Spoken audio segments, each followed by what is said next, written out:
না, একদিন মাটির ভেতরে হবে ঘরে মন আমার, কেন বাঁধ দালান ঘর, প্রাণ পাখি উড়ে যাবে পিঞ্জর ছেড়ে,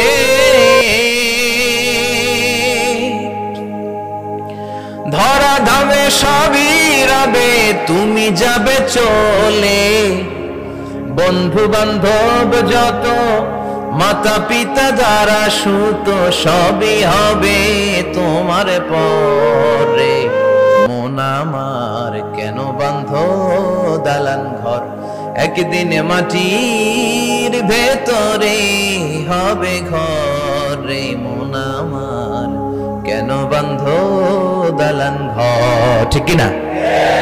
সব করে থাকবে, চলে যেতে হবে আমাদেরকে। এজন্য আখিরাতের কথা যেন আমাদের স্মরণ হয়। বিষ্ণুই বলতেন, নাহাইতুকুমান জিয়ারাতিল কবুর, আমি তোমাদেরকে কবর জিয়ারত করতে আগে নিষেধ করতাম, কিন্তু এখন নিষেধাজ্ঞা প্রত্যাহার করে নিলাম। এখন সব সময় তোমরা কবরের সামনে যাবা আর জিয়ারত করবা। কবরস্থানে জানতো বড়ুয়া কৃষ্ণপুরের এই গ্রামের কবরস্থান আছে কোন দিকে? পূর্ব দিকে আছে, গোখরার জলের ওদিকে। যান আপনারা, একটু যাবেন, একটু গেলে আখিরাতের কথাটা স্মরণ হবে। ওখানে ছোট শিশুরা শুয়ে আছে, কিশোর যুবকরা আছে, আপনার মতো তাগড়া যুবক মুরব্বীরা আছে। এরা এই এলাকায় থাকতো, এরা আকাশ থেকে নেমে আসে না, এই এলাকার সন্তান আজ নাই। একটা সার্টেন পিরিয়ড শেষে আপনিও থাকবেন না। This is the nature of life, this is the circle of life. ছোট্ট শিশু হয়ে এসেছিলেন, শৈশব, কৈশোর, যৌবন, প্রৌঢ়ত্ব। আগে ছিলেন সিঙ্গেল, বিয়ে করে হয়ে গেলেন ডবল। এরপরে আল্লাহ আপনাকে একটা মেয়ে দিল, এরপরে মেয়েকে বিয়ে দিয়ে শ্বশুর হলেন, এরপরে ওই মেয়ের ঘরে সন্তান হতে নানা হলেন। আর কতদিন? অনেক দিন হলো তো, অনেক লম্বা সময় পেয়েছেন আপনি। Think about death. এবার যাওয়ার কথা ভাবেন, আখিরাতের সামানের কথা ভাবেন, ফিরে যেতে হবে। কি শক্তিশালী যুবক, বার্ধক্য চলে আসলে লাঠি ছাড়া চলতে পারে না। কুচকুচে কালো দাড়ি সাদা হয়ে যায়, দাড়ির শুভ্রতা, বয়সের ভার, রং ধরা যৌবন জং ধরে শেষ। ঠিক কিনা? This is the circle of life. যুবক ভাইরা, এটাই জীবন, চলে যেতে হবে, কেউ থাকতে পারবে না। ঠিক কিনা? এটা রিমাইন্ডার আল্লাহ এই সূরার ভেতরে দিয়েছেন যে তোমাদেরকে ফিরে যেতে হবে। এই লোভ লালসা ছেড়ে দাও। রব্বুল আলামিন বলেন, আলহাকুমুত তাকাসুর হাত্তা যুরতুমুল মাকাবির।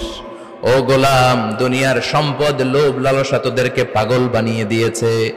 এই লোভ পাগলামি কোনোদিন তোদের থামবে না যতদিন না তোরা কবরে ঢুকবি। ঠিক কিনা? কার কথা? আল্লাহ বললেন, দুনিয়ার সম্পদ আর লোভ আর মোহে তোমরা গাফেল হয়ে গিয়েছো। আখিরাতের কথা বেমালুম তোমরা ভুলে গিয়েছো। কিন্তু আখিরাতে তোমাদের যেতেই হবে, কবরের বাড়িতে তোমাদের ঢুকতেই হবে। ঠিক কিনা? যেতেই হবে। আমরা ভুলে যাই। আলহাকুমুত তাকাসুর, অতিরিক্ত পাওয়ার লোভ, বেশি বেশি খাওয়ার লোভ, বেশি বেশি জমানোর লোভ মানুষকে গাফেল বানিয়ে দিয়েছে। এটা মানুষের স্বভাব। আরো চাই, আরো চাই, এই স্বভাবটা আছে না নাই? দেখবেন ছোট বাচ্চারা মসজিদের দোয়া অনুষ্ঠান শেষে জিলাপি দেয় না? বড়ুয়া কৃষ্ণপুরে কি দেয়? আগে বাতাসা দিত না, এখন কি দেয়? জিলাপি দেয়, মিষ্টি দেয়। তো মসজিদের 2-3 গেট থেকে যদি দেয়, ছোট বাচ্চারা দেখবেন এদিক দিয়ে কয়েকটা নিয়ে আবার ওই গেটে লাইন ধরে। ওর হাত হলো ছোট হাত, ওর হাত ভর্তি জিলাপি, আর নেওয়ার জায়গা না, এরপর আরেক জায়গায় লাইন ধরছে। আরো লাগবে, আরো লাগবে, এই আরো আরো আরো চাই। এই স্বভাবটাই মানুষকে কুড়ে কুড়ে শেষ করে দিয়েছে। এত লাগবে কেন তোমার? চাহিদার কোনো শেষ নাই। Unlimited demand of human being. যার আছে বেশি তার চাই বেশি। যার সাইকেল আছে তার হুন্ডা চাই, হুন্ডা আছে তো প্রাইভেট কার চাই, প্রাইভেট কার আছে তো প্লেন চাই, প্লেন আছে তো হেলিকপ্টার চাই, হেলিকপ্টার আছে তো ওইটা চাই, ওইটা আছে তো সেটা চাই। ঠিক কিনা?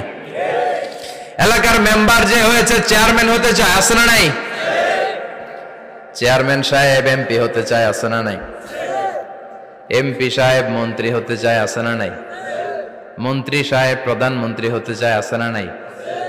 কিন্তু এই দেশে সুযোগ নাই। কথা কন। এই দেশে প্রধানমন্ত্রী সিলেক্টেড। 2-3 জনের বাইরে কেউ প্রধানমন্ত্রী হতে পারবি না। ঠিক কিনা? আমার এই জীবনে তো আমি 2-3 জনই দেখলাম। বেগম খালেদা জিয়া, মাননীয় প্রধানমন্ত্রী শেখ হাসিনার ছোট্টবেলা দেখেছি এরশাদকে, আমরা তখন ছোট। তো মানুষের চাহিদার কোনো শেষ নাই, যার আছে বেশি তার চাই বেশি। এজন্য বিষ্ণু বলেছেন উনজুরু ইলা মান হুয়া আসফালা মিন, তোমার চেয়ে যে খারাপ আছে ওর দিকে তাকাও। ওয়ালা তানজুর মান হুয়া আ'লা মিন, তোমার চেয়ে যে ভালো আছে ওর দিকে তাকায়ও না, তোমার চেয়ে যে খারাপ অবস্থানে আছে ওর দিকে তাকাও। অনেকে নিজের অবস্থান নিয়ে সুখী না, এরকম আছে না নাই?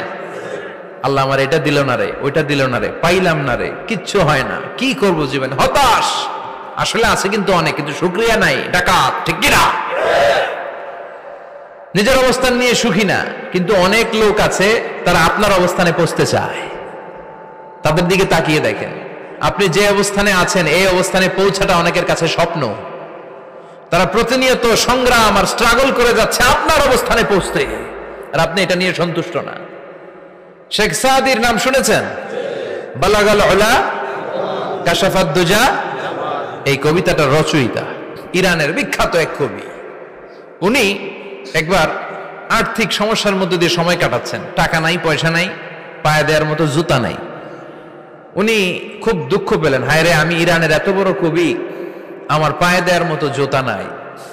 দুঃখ ভরা মন নিয়ে রাস্তায় হাঁটতে বেরোলেন। হাঁটতে হাঁটতে হঠাৎ দেখলেন একটা লোক শুয়ে শুয়ে কাঁদছে, ওই লোকটার 2টা পাই নাই, পাই নাই। উনি সেজদায় পড়ে গেলেন, আল্লাহর কাছে ক্ষমা চাইলেন, আল্লাহ অনেক দিয়েছো, শুকর আলহামদুলিল্লাহ। এজন্য যেই পরিস্থিতিতেই থাকি না কেন আমরা কি পড়বো? জোরে বলেন, কি পড়বো? এজন্য আল কানাতু মিনাল ইসলাম, অল্পে তুষ্ট থাকার নাম হলো ইসলাম। সম্পদ লাগবে কিন্তু সম্পদের পাহাড় লাগবে না, ঠিক কি না? অল্প খান, অল্প পড়েন, অল্প জামান, অল্পের ভেতরে বরকত ঢুকায়া দিছে কে? দেখবেন যাদের সম্পদ অল্প তারা সুখী বেশি। জরিপে এটা দেখা গিয়েছে, অনেক সার্ভেতে এটা এসেছে, যারা সম্পদশালী এরা দুঃখী বেশি, এদের দুঃখ বেশি, টেনশন বেশি। খুব স্বাভাবিক, টাকা যার বেশি রোগ তার বেশি, টাকা যার বেশি টেনশন তার বেশি, টাকা যার বেশি ঘরে শান্তি তার কম। আছে না নাই? ঘরের ভেতরে অশান্তি, ছেলে কথা শোনে না, ছেলে টানে গাঞ্জা, মেয়ে করে পরকিয়া, আছে না নাই? স্ত্রী কথা শোনে না, ভালোবাসা নাই, ঘরটা জাহান্নামের টুকরা। রোগ বালাই, এক একটা হসপিটাল বিল পরিশোধ করতে মাসে 5 লাখ 10 লাখ, আছে না নাই? কিছু খেতে পারে না, ডাক্তার একেবারে ডায়েট মেনু বেঁধে দিয়েছে, ডায়েট, ভেরি ডায়েট মেনু, এটা এটা এটা এটা কিছুই খাবেন না, শুধু গরু খাবেন না, খাসি খাবেন না, চিংড়ি খাবেন না, খালি ঘাস খাবেন, ইচ্ছে মতো ঘাস খাবেন, মানে ঘাস জাতীয় যত আইটেম আছে সব খাবেন, শাক খাবেন, সবজি খাবেন, সালাদ খাবেন, গরু, চিংড়ি, মুরগি, গোশত, ইলিশ কিছু খেতে পারে না। তাহলে রোগ বেশি, খাওয়ার মজা নাই, ঘরে সাংসারিক শান্তি নাই, খালি ব্যারাম আর ব্যারাম, ঠিক কিনা? কিন্তু সম্পদের পাহাড় ঘটেছে। আর অল্প যারা খায়, অল্প পড়ে, রিক্সাওয়ালা, কুলিওয়ালা, অল্প বেতনের চাকরি, কিন্তু হক হালালি মেনে চলে, দেখবেন শান্তি আছে অনেক। হ্যাঁ, বাসা ভাড়া দেয়, ফ্যামিলি চালায়, বাচ্চাদের স্কুল বিল, এরপরও মাস শেষে 1-2 হাজার টাকা হাতে থেকে যায়। আর ওর প্রতি মাসে 10 কোটি টাকা ইনকাম, তারপরও ব্যাংকের ঋণ আছে না নাই? সুখ কারে বলে? কিভাবে আপনি সুখকে ডিফাইন করবেন? সুখ তো টাকায় কিনা যায় না, শান্তি টাকা দিয়ে হয় না, শান্তি দেওয়ার মালিক কে? শান্তি আছে অল্প খেয়ে শুকর করার মধ্যে, শান্তি আছে আলহামদুলিল্লাহর মধ্যে, চিল্লায় বলেন ঠিক কিনা? এজন্য অল্প খাবো, অল্প পড়বো, অল্প জামাবো, অল্পের ভেতরে বরকত দিয়েছে কে? দেখেন ধনী ভাইরা খেতে পারে না, কিন্তু রিকশালার কি সমস্যা হয়? রিকশালারা সব খেতে পারে, কুলিওয়ালা, দিন মজুর, এরা একেবারে স্লিম সুঠাম দেহি, মেদহীন পেট, পেটে কোনো মেদ নাই, ভুড়ি নাই। আর কোটিপতিদের মেদ আছে না নাই? এত বড় বড় পেট, ঠিক কিনা? আমাদেরও পেট আছে, তবে হালাল পেট এটা।